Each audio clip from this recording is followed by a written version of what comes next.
crimen tan grotesco y extremo que aún hoy se recuerda como el homicidio más horrendo en la historia de Finlandia. Un caso real que combina canibalismo, tortura y rituales satánicos dentro de un apartamento común, en uno de los países más seguros del mundo. Lo que allí sucedió fue tan aterrador que la justicia finlandesa tomó una decisión sin precedentes. Selló casi todos los detalles del proceso por exactamente 40 años. Pero ¿qué exactamente están tratando de ocultar? ¿Qué llevó a 4 jóvenes a cometer tal barbaridad? ¿Fue solo la influencia de las drogas y el alcohol? ¿O realmente algo satánico movió al grupo? Jarno Sebastian Elg nació en 1975 en Finlandia y en la época de los hechos tenía 23 años. Desde temprana edad mostraba señales de un comportamiento extraño. Según relatos posteriores, ya habría torturado y matado animales en su infancia, un patrón frecuentemente asociado con perfiles violentos y perturbadores. En su juventud se sumergió en el universo del black metal extremo, donde encontró un espacio para expresar su obsesión por el dolor, la oscuridad y los símbolos de muerte. Pero Elg no era solo un fan de la música pesada. Era descrito como alguien profundamente involucrado con el satanismo, no como una religión formal, sino como una ideología destructiva. Para él, la estética del mal era un estilo de vida. Sus gustos, referencias y conducta revelaban una fascinación por todo lo que se consideraba tabú, marginal o perverso. No había espacio para límites, morales, legales o humanos. La noche del crimen, Jarno estaba acompañado por otros 3 jóvenes. La primera era su novia, Terhi Johanna Tervashonka, de apenas 17 años. Ella también participaba en la misma subcultura, compartiendo el gusto por el alcohol, la música extrema y prácticas provocativas. Un informe psiquiátrico posterior indicaría que sufría de un trastorno mental parcial, algo que se tendría en cuenta durante el juicio. El segundo involucrado era Mika Christian Riska, de 20 años, amigo de la pareja e igualmente inmerso en ese ambiente sombrío. Según testigos, Riska era alguien fácilmente influenciable, que veía a él como una especie de líder espiritual. Finalmente, había un chico de 16 años, residente de la ciudad de Kerava, cuyo nombre nunca fue divulgado por la justicia. Él habría sido incluido en los eventos de la noche por insistencia de los demás, y más tarde afirmaría haber sido coaccionado a permanecer en el lugar contra su voluntad. Lo que unía a este grupo no era solo la afinidad musical, era un estilo de vida marginal, alimentado por el alcohol, el aislamiento social y una visión distorsionada de la realidad. Ninguno de ellos era parte de una secta formal, pero todos compartían un sentido de identidad basado en la transgresión, la violencia y una mezcla caótica de nihilismo, ocultismo y rebeldía juvenil. Hasta ese momento eran solo jóvenes rebeldes y marginados, pero esa noche cometerían uno de los crímenes más perversos de la historia.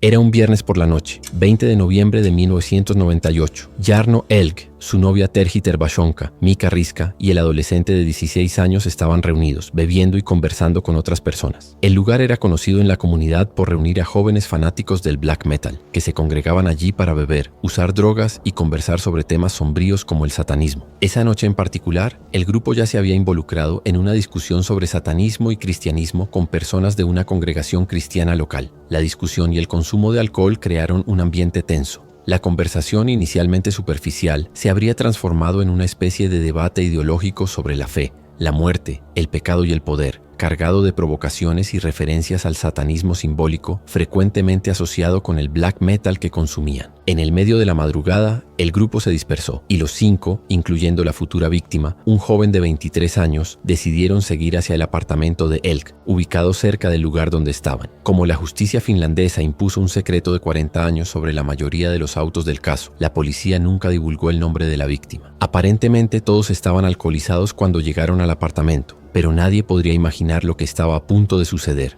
uno de los crímenes más brutales de Finlandia. Tan pronto como llegaron al lugar, el ambiente se volvió aún más tenso. De acuerdo con los relatos disponibles, fue Jarno quien inició la agresión.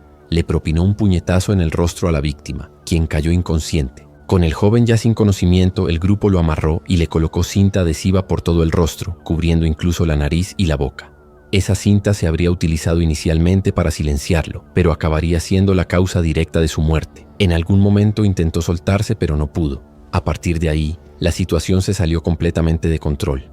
Mientras la víctima aún respiraba, los involucrados iniciaron una sesión de tortura prolongada y cruel. Según una de las fuentes, llegaron a orinar sobre el cuerpo del hombre, como parte de una especie de ritual de humillación y dominación. Durante el crimen, el apartamento estaba ambientado con una banda sonora muy específica. El el álbum The Canaan Chronicle de la banda noruega de black metal Ancient, conocida por sus letras que exaltan el satanismo y por su estilo más sombrío. El disco, lanzado en 1996, está lleno de referencias al ocultismo, al paganismo y a la figura de Caín, el personaje bíblico que mata a su hermano Abel por envidia y rabia. En el álbum, Caín es tratado como un héroe, un símbolo de rebelión contra Dios. Mientras la música sonaba, los agresores perforaron a la víctima con unas tijeras, alcanzando varias partes del cuerpo. El escenario era descrito como una especie de puesta en escena sadomasoquista macabra, aunque el dolor y la desesperación eran reales. No se sabe con certeza por cuánto tiempo la víctima resistió, pero hay indicios de que permaneció viva durante buena parte de la tortura, intentando escapar de la cinta y de la violencia, sin éxito. Lo que sucedía dentro de ese apartamento ya no parecía un ataque impulsivo. La secuencia de actos, la agresión física, la inmovilización con cinta, los cortes con tijeras, la banda sonora elegida, todo indicaba un patrón, una intención, un ritual macabro. Aún así, hasta hoy, ninguno de los involucrados ha sido capaz de explicar con claridad cómo y por qué se sobrepasaron los límites de esa forma. ¿Será que algo realmente diabólico movía al grupo esa noche? En algún momento de la tortura, Jarno Elk percibió que la víctima ya no respiraba. Muy probablemente había muerto asfixiada. No hubo socorro, vacilación o pánico. Por el contrario, lo que vino después fue un espectáculo macabro, cuidadosamente escenificado por los asesinos. El cuerpo sin vida se convirtió en objeto de violación absoluta. Según las fuentes, Elk y Terhi Tervashonka iniciaron actos de necrofilia que se extendieron por casi toda la madrugada. La frialdad con la que lidiaron con el cadáver indica no solo ausencia de empatía, sino también una especie de ritualización de lo que hacían. Enseguida vinieron los cortes. El cuerpo fue mutilado en varias regiones, incluyendo los órganos genitales que habrían sido arrancados. Las vísceras fueron retiradas manualmente, en un proceso brutal, casi simbólico. Jarno Elk, según los relatos, habría arrancado partes del cuerpo de la víctima y comido trozos de carne humana, en una acción que fue interpretada tanto como una práctica caníbal como parte de un ritual. No se sabe con certeza si los otros participantes también practicaron el canibalismo. Después del asesinato, el grupo procedió a descuartizar el cuerpo para deshacerse de la víctima. Las partes del cuerpo fueron colocadas en bolsas de plástico y luego esparcidas en diferentes contenedores de basura de la ciudad. La intención parecía ser dificultar al máximo la identificación de la víctima y evitar que el crimen fuera descubierto tan pronto. Sin embargo, 4 días después del crimen, un macabro hallazgo sacaría a la luz el brutal homicidio y sacudiría la sensación de seguridad de uno de los países más seguros del mundo. El 24 de noviembre de 1998, un empleado de un vertedero en las afueras de la ciudad finlandesa de Hyvinkää hizo un descubrimiento que daría inicio a una de las investigaciones más perturbadoras en la historia del país: una pierna humana, desechada en medio de la basura común. El estado de conservación de los restos indicaba que la muerte había ocurrido recientemente, lo que llevó a las autoridades a cercar el área e iniciar búsquedas minuciosas de otros fragmentos. En los días siguientes, las investigaciones se intensificaron y una semana después, otra parte del cuerpo fue encontrada, esta vez un tronco humano, también mutilado. La forma en que los miembros habían sido cortados, además de la ausencia de documentos, ropas o identificación, reforzó la idea de que ese crimen había sido planeado para dificultar al máximo la identificación de la víctima. Sin embargo, los forenses lograron trazar un perfil preliminar con base en los restos. Se trataba de un hombre de unos 23 años, con historial de uso frecuente de alcohol y que posiblemente era beneficiario de programas sociales del Estado.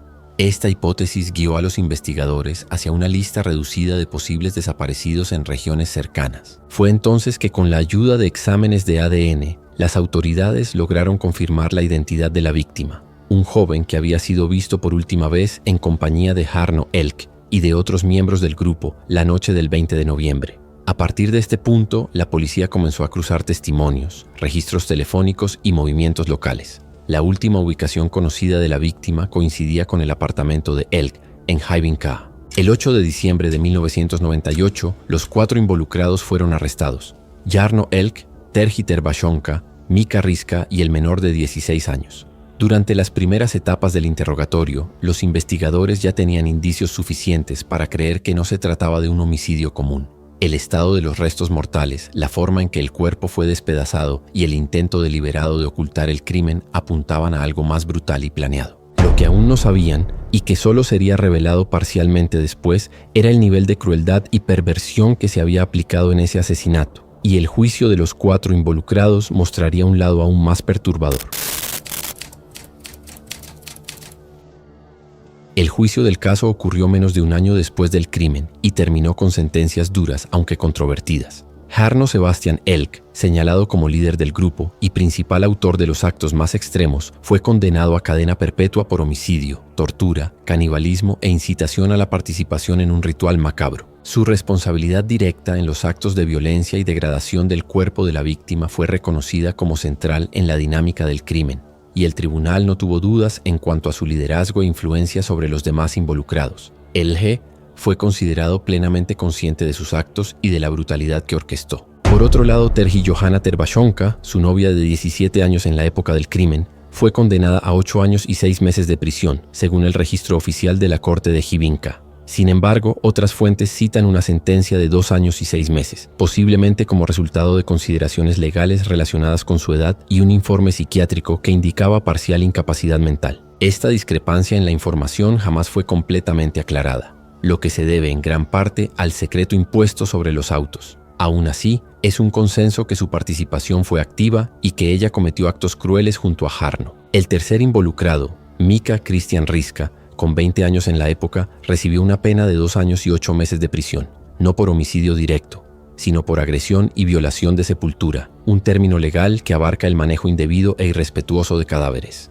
Su castigo fue más leve por falta de pruebas que lo vincularan directamente a la muerte de la víctima, aunque él estuvo presente durante los eventos y participó en la mutilación y ocultación del cuerpo. El cuarto integrante, el adolescente de 16 años cuyo nombre nunca fue divulgado, fue absuelto. El tribunal entendió que había sido coaccionado psicológicamente por Elk y por eso no lo consideró plenamente responsable por su presencia o involucramiento. Este punto generó debate en la época, pero permaneció envuelto en silencio institucional.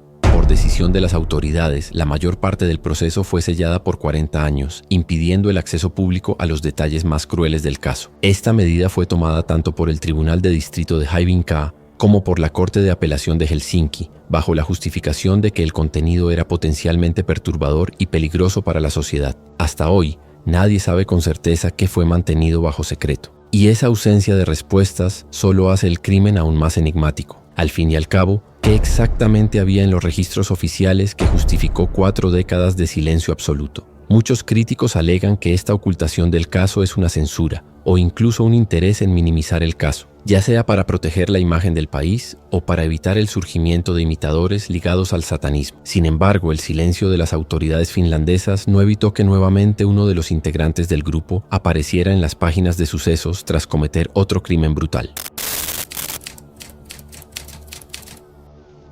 Tras cumplir la pena determinada por el tribunal, Terhi Johanna Tervashonka fue puesta en libertad a principios de 2003. En esa época ella aún era muy joven, pero ya cargaba sobre sus hombros el peso de un crimen que había conmocionado a todo el país. Sin embargo, el aparente intento de reintegración a la sociedad duró poco. En 2007, solo 4 años después de su liberación, Terhi volvió a ser titular de noticias, esta vez por un nuevo homicidio. La víctima era un hombre de 47 años, muerto con una hoz, un arma rudimentaria que remite, de forma aún más simbólica, a una violencia cruda y brutal. Terhi fue arrestada nuevamente y llevada a juicio, en el cual fue considerada culpable y condenada a 10 años de prisión. En esa época ya usaba otro apellido, Terhi Tukio, nombre que adoptó después de dejar el sistema penitenciario por primera vez. Ella siempre intentó desvincularse del homicidio cometido en el apartamento de Elk. Poco antes de este segundo crimen, en una entrevista concedida en el año 2000, Terhi ya intentaba reescribir su participación en el caso. Según sus palabras, ella y los demás estaban totalmente ebrios esa noche, y para silenciar a uno de los jóvenes que estaría haciendo ruido, decidieron envolver su cabeza con cinta adhesiva. Ella afirma que no sabían que eso podría llevar a la muerte por asfixia y que todo no fue más que un accidente malentendido. Esta versión, sin embargo, contradice frontalmente los informes periciales, los relatos de la investigación y el propio comportamiento del grupo después del crimen.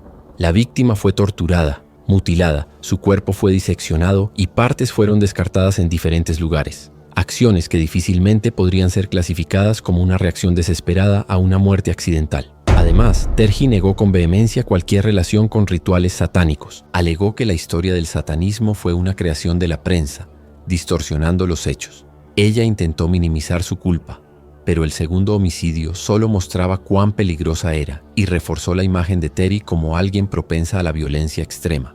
La reincidencia conmocionó a la opinión pública e hizo resurgir las críticas sobre la pena leve que había recibido en el caso anterior. Muchos se preguntaron si la alegación de trastorno mental parcial utilizada por su defensa en el juicio de 1999 no había sido en realidad una manipulación judicial que permitió que una persona extremadamente peligrosa fuera liberada demasiado pronto.